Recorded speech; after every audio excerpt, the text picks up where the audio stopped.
Hello, and welcome to Principles of Macroeconomics. Today we'll be talking about trade, specialization, and gains from trade. So to start off with, when we think about the ways that an economic agent can satisfy their needs and wants, they have two choices. The first is economic self-sufficiency, so that everything that you want to consume, you have to provide for yourself. You have to produce all of the goods and services that you plan on consuming. The other is specialization in trade, so that an economic agent focuses on producing one good that they are relatively good at producing, and they trade that good for all of the other goods and services that they want to consume.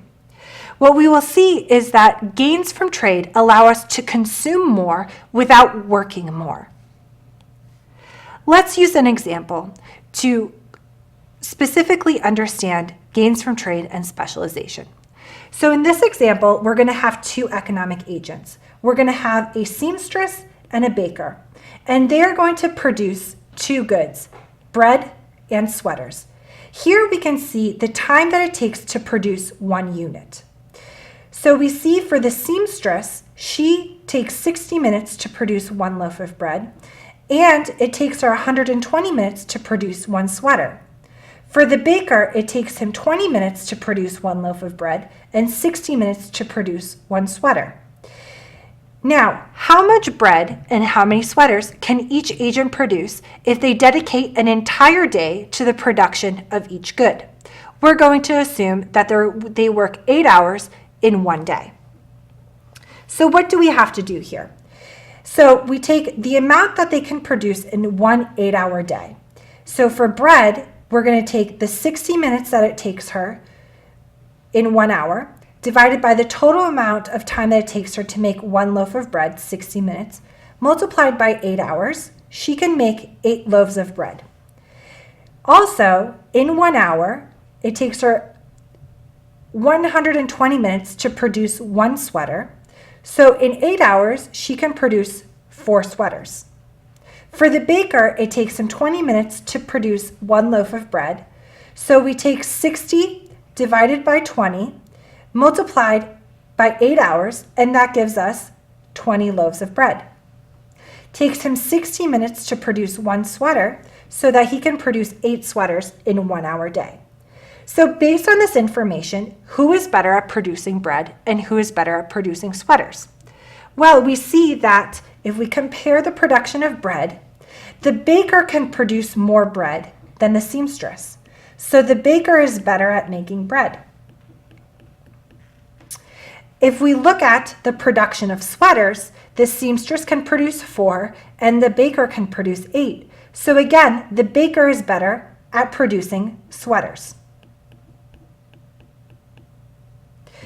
Here we can say that the baker has an absolute advantage in the production of both goods. He is better in absolute terms at producing bread than the seamstress, and he's better in absolute terms at producing sweaters than the seamstress. But can they gain from trade? We will go into that. So let's assume first that they're evenly splitting their time between the production of both goods. How much can they consume?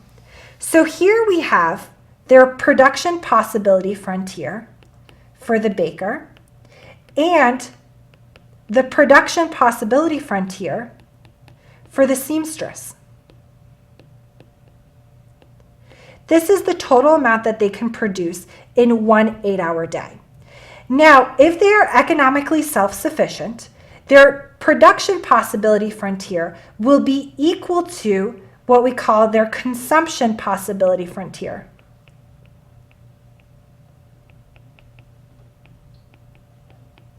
Which is the total amount that they can consume of each good.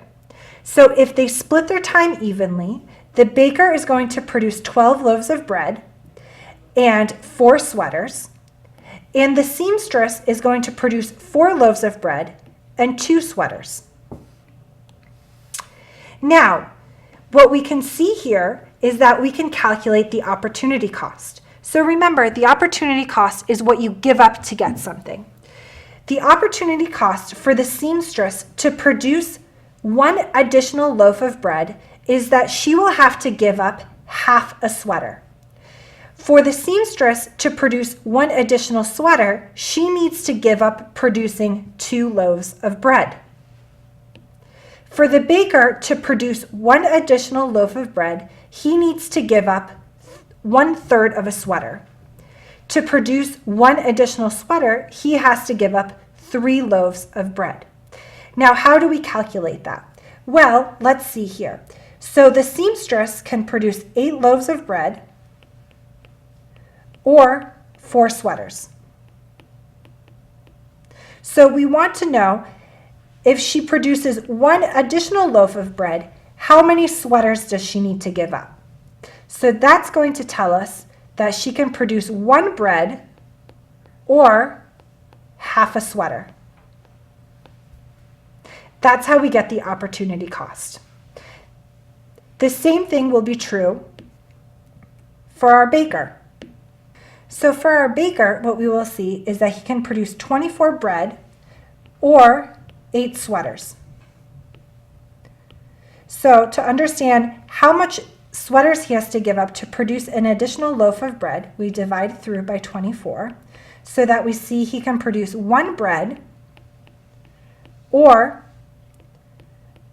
1/3 of a sweater. And that's how we get the opportunity costs. So when we look at this, what we see is that the seamstress has a lower opportunity cost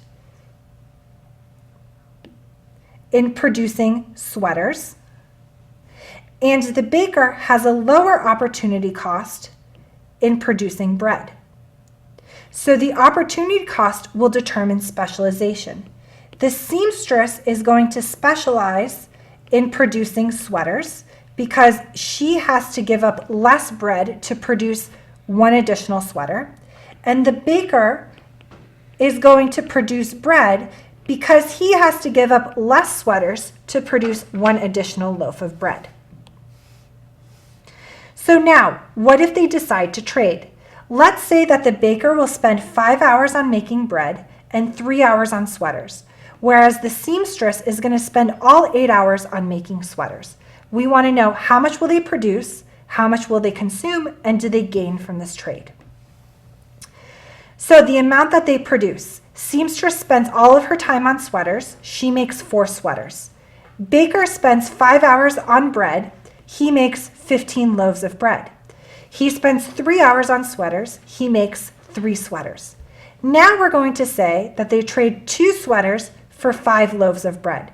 How much will they consume? So we take the amount that they produce, 0 bread and 4 sweaters for the seamstress, 15 bread and 3 sweaters for the baker, and subtract or add the amount that they trade.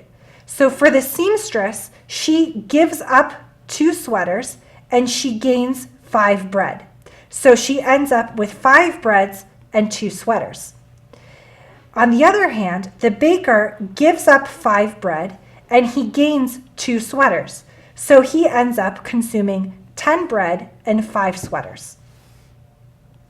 Have they gained from this trade? Well, let's compare what they consume with what they can produce. So if we look back, the baker produces 15 loaves of bread and 3 sweaters. So he's producing 15 bread and 3 sweaters. We'll call this point P on the production possibility frontier. The seamstress is producing only sweaters. We'll call this point P. Now, how much are they consuming? The baker consumes 10 bread and 5 sweaters.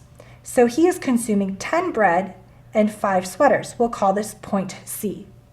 And the seamstress is consuming 5 bread and 2 sweaters. And this will be point C. We see that they gain from trade because they can consume more than they can produce on their own.